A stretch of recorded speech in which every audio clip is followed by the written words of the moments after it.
I'm called Bosco Alunji. I work at Arua Regional Referral Hospital as a senior medical records officer. So the ministry is rolling out electronic medical records in all the government facilities, but probably may also go to other private facilities who may be interested in the system. But the major aim is for the health service provision to move away from the manual systems or paper-based systems to electronic patient information management. I think we all know the challenges associated with the paper-based systems and also advantages offered by the electronic systems. So I think as a measure of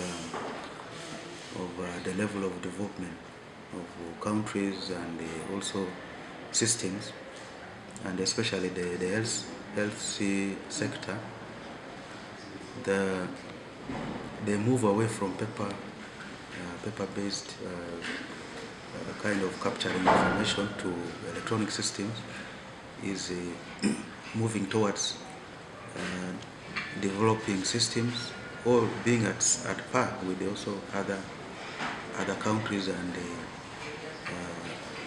systems that are of the modern era. So that's why we're shifting, or the Ministry of Health is focusing on moving away from the paper-based systems. But even as I noted earlier, the electronic systems come with a lot of advantages. When we look at the electronic systems, the patient information is captured and is kept in a system that this information can be retrieved or used the subsequent times this patient comes for services either of a similar nature or even other complication or services that may be needed in the health facility. But even still, the ministry is looking at rolling out this electronic system to the entire health sector in the public sector, right from the health center up to the national referral hospitals. So that means a patient or someone who is seeking for health care, when he goes to whichever level, the information is captured once, and this same information can be accessed at the other different levels of care. So that is the one advantage of the system. But even still, because it offers that level of information storage, this information can be used to do other things, for research and innovation, understanding patient conditions. So there's a lot that can be done using the electronic medical record system that the ministry is trying to roll out. So it's being done in a phased manner. They first started with some few hospitals. Then the next was to cover all the regional referral hospitals and some other heavy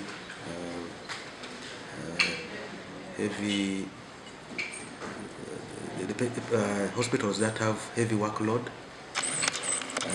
They are the ones who are already also been captured, but that will now go to the other facilities, and it is being done as I said, in a phased manner. So some hospitals and other facilities will be brought gradually, but there's a target by which this should be achieved. I think the ministry is looking at 2030, where we have the healthcare systems based on the electronic medical records system. So for now, the ministry has 3 EMR systems, or electronic medical record systems. One is the Uganda EMR, which was adopted earlier for especially HIV, managing HIV patients. And then now we have 2 more that have been rolled out. This include e-Afya. E is for electronic, and then Afya in Swahili is health. So e-Afya is one of the electronic systems, and then the other one is called Clinic Master. So some hospitals are already on Clinic Master, whereas others are on the e-Afya system. But again, the ministry is also looking at integrating all these systems so that they can talk to each other, and even other systems that are already existing in the health sector will be integrated, and so they will be talking together. Information can be shared and got from the other systems. Yeah. Just to understand, if I am a patient, I come to a facility for a specific diagnosis. Does the system, the health workers, do they only capture that specific diagnosis, or there is need to have a general analysis or challenges of each patient's health condition, so that this can also be accessed elsewhere? Okay, the management of a patient occurs from the point of entry up to the point this patient exits, probably at the point of getting medicines or drugs for the condition that has been identified with this patient. So at when the patient comes with a given condition, that the processes the system provides for this patient to start from registration up to the time he picks his drugs from the dispensary, and then if there are any other conditions, maybe that brings the patient later, or to come for either as a revisit, or a new condition is bringing the patient. The information that the most basic information will have been captured, then the patient will move through the system as has been prescribed, and the patient is in position to be attended to, even with the new condition. So the basic information will remain in the system, and the good thing is when this patient information is captured once, it remains in the system, and when all the systems will be integrated, even the different level of care, the patient will be using the same information. So for example, if a patient went for the first service at the health center 3 and is referred to health center 4 or even the hospital, that information, the basic information, is already there. So the other people will be building on what is already in existence. So the advantage it provides is that the history about this patient is already captured in the information from the other first level of health service care. Just to add on this, you talked about the history, but also wanted to ask, so using this system, does it take me longer to get services, or it takes a shorter time because we now have everything that is on? Now the usually systems come with their own challenges, and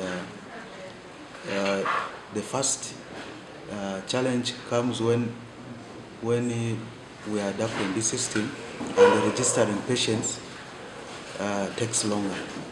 because we are going to capture every detail about this patient, from the demographic information, the name, age, the sex, even the village where this patient or the person stays, national ID, and the number of things that are captured. So at the start of the implementation of this system, definitely there is that either level of dissatisfaction or the time patients take may be more. But as everybody who are seeking services are entered into the system, it will just be a matter of getting the patient identification and entering, and services are much faster when everybody is already in the system. A case in point is when we started this in Arua Regional Hospital, the first few days you could see patients were uncomfortable with the system. But if you go now with the continuous use of the system, it becomes a bit faster to manage the patients. How effective is this compared to the manual system of managing and keeping records? Then to add on what you said in relation to confidentiality, how is the data of the patients protected? Okay. So on the first question, the effectiveness based on the fact that in West Nile we have challenges of internet in lower health facilities and even power, but also other facilities do not have adequate computers. Okay, so the issue of power, I think, may be a major problem. As we know, our region has been having this problem, but with the launch of the national grid, I think we are going to have less issues with the power. But otherwise, without power, the system cannot run. Whereas the internet is not an issue, because this system is able to run offline. It can run offline so long as there is a LAN, local area network, within the installed in a facility. So the ministry is looking at infrastructure, setting up infrastructure, so that this can be operational in all the health centers where the system will be deployed. So the ministry is coming with the computers to address that issue of computers, printers, because at one point, at the end of the patient care, sometimes some maybe medicines may not be available, so the patient will need a printout of the prescribed medicines for him or her to go and buy from outside or the pharmacies. So it provides, the ministry will provide the necessary infrastructure, at least the most basic infrastructure for the operationalization of this. Then on the issue of confidentiality and privacy of patient information, the data that is entered about patients is stored centrally at the ministry. The main server is at the ministry. So I think with all the IT capacity and the technicians at the ministry, they are putting all that is necessary to protect patient information, so that people cannot maybe hack in and access this information to harm patients or for other users. Yeah. Okay. So maybe the issue of still confidentiality, don't you think there will be, there are people who may want to destroy others, and they may use the system, people who manage the system, bribe them so that they can have access about a particular patient. How will this be able to be more protected, but also the aspect of ethical conduct among the health workers? Okay. So yeah, for the health workers, they are guided by their ethical code of conduct, because these health workers have their governing bodies under which they operate. So if there are any deviations from ethics, they will be handled by those bodies, the respective bodies. But even still, the people who work with the system, if there are any infringements and the misuse of patient data, the laws of the country are there regarding use of computers. The various laws are in place to protect the patients and also guide on how the people who manage the system conduct themselves. By name, I'm Arua Peter, the District IT Officer, Arua District. I do the ICT support at the district for all departments within the administrative units. As of today, we are holding a training on ICT, basic ICT skills capacity building for the medical officers. So we have a number of at least 25 participants from the various health facilities within the district. The purpose of this training was to offer the health officers some basic ICT knowledge, mainly in ICT, for instance, use of computers and system management. As of the training, we are doing an EMR training, whereby EMR is electronic medical records. This is due to the fact that, as we all know, we are in a digital transformation future, whereby everything is going electronic. So we are trying to build the capacity of our health staff in that area. The government is introducing systems up. We have the HMIS, which is the Health Management Information System, and these are for the ease and operation of health activities within the district. How is this going to be effective, considering the fact that most of our health facilities may not have computers or even power, and considering the rural areas, the challenge of the internet is another hurdle. How do we make this effective? Yeah, for the effectiveness of this program is that as they are right now, we are in the introduction stage. They're preparing the health facilities for the introduction of the EMR system, whereby they're just introducing it yet. But the ministry is planning to supply the health facilities with the computers, set up the infrastructure for the performance of the EMR system.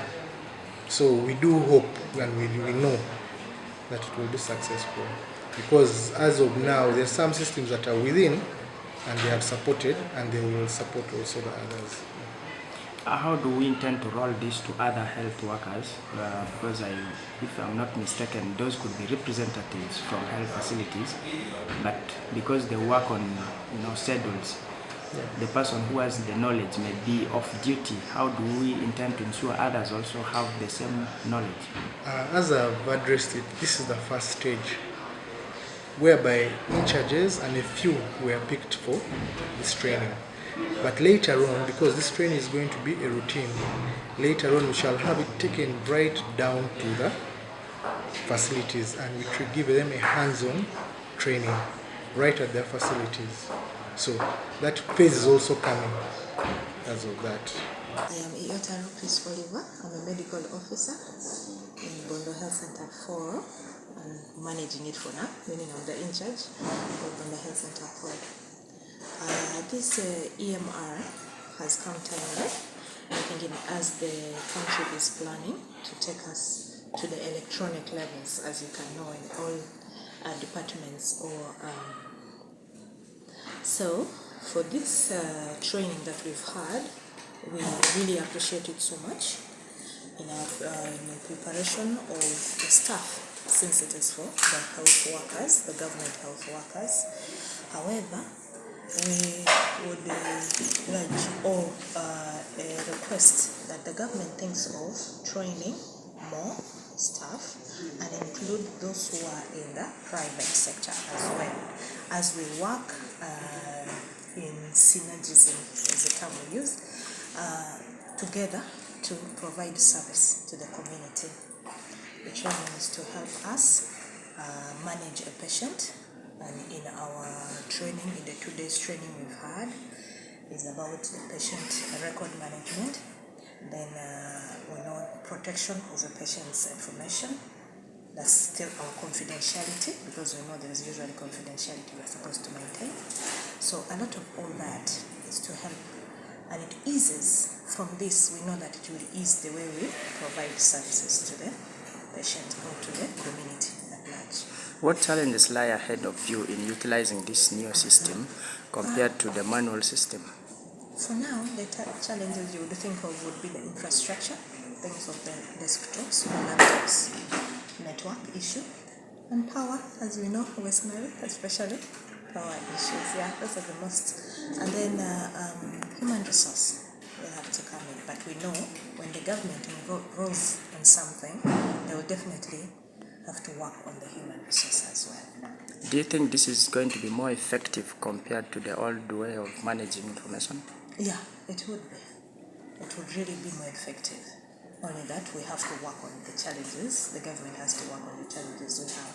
Because for this, as we know, in the way we have gotten used to in this short time with our smartphones, technology, things are getting easy. So to help in area of managing a patient, definitely this will help. In terms of time spent compared to the manual way, do you think this is going to ease time spent for a patient to access a health service? The way we have been trained, or the way we know it works, it would ease. However, you know that at some steps you always get some challenges somewhere.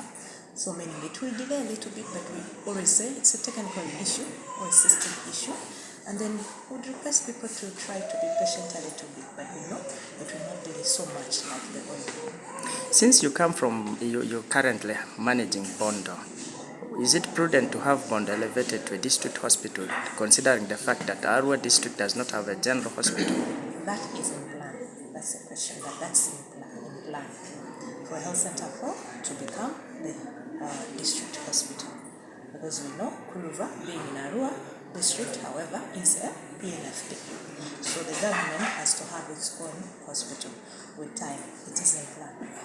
Lastly, what are the major services you offer, and in terms of people who access services there, what could be on average patients who come there in a month like? In a month, on average, we have, it depends on availability of drugs, yeah? If we have a lot of, if the NMS supplies us, the turnout of patients is a lot.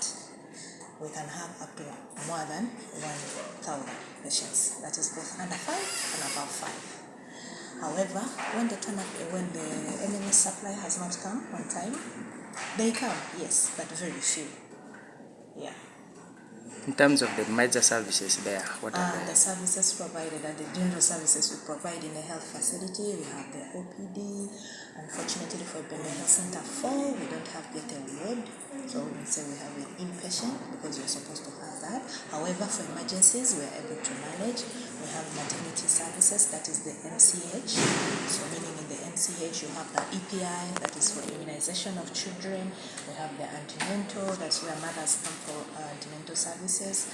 And art services, that is antiretroviral therapy issues. So we have all those. Yeah. Of these, which one has the highest disease burden? OPD. Yeah, OPD. My name is Arua Johnstone. I work for Arua Health Center 3, and this is in Arua district. I work as a health information assistant, and EMR, that is electronic medical records, will help us to ensure that there's continuity of patient care in our facilities. So it will help us along that line. And then, looking back where we used to have a manual record keeping, it was overwhelming. But now, since EMR has come in, it will help us to even to reduce workload and time taken for patients. And that's how it's going to help the patient's continuity. And like if a patient is transferred, it is just a matter of going into the system, you check the previous medical records, and you help the patient accordingly. Do you think all health workers need to get this knowledge because they work on duty basis? Sometimes at daytime they are not there, others come at night. So exactly. In fact, all the health workers must be acquainted with this because the care points are different. You have OPD department, you have the inpatient department, you have the maternity department, even you have the records department. So it is very, very important that every health worker is supposed to get this. what challenges lie ahead of you in using this new system? First of all, the equipment, talk of the computers, the internet, you see, is going to be a challenge if not addressed. I'm really very happy and honored that I've come to meet you at this time, the closure of this important training. As already introduced, I'm called Robert Kajobe. I'm a research professor at the university and also the director, graduate training, research and innovation. And that is where the Business Incubation Center is located. So I directly am the overall supervisor of the Business Incubation Center in Muni. And as Eyote has said, this is not a business center, a business incubation center for Muni University. This is a regional ICT center also for the whole West Nile, but located at Muni. You know the difference? Muni University has a business incubation center, but we received the support and funding from the Ministry of ICT and National Guidance to establish the regional ICT center. So it is located in Moni, it belongs to everybody in the region. So we are happy that you have been able to come and get this training from this facility.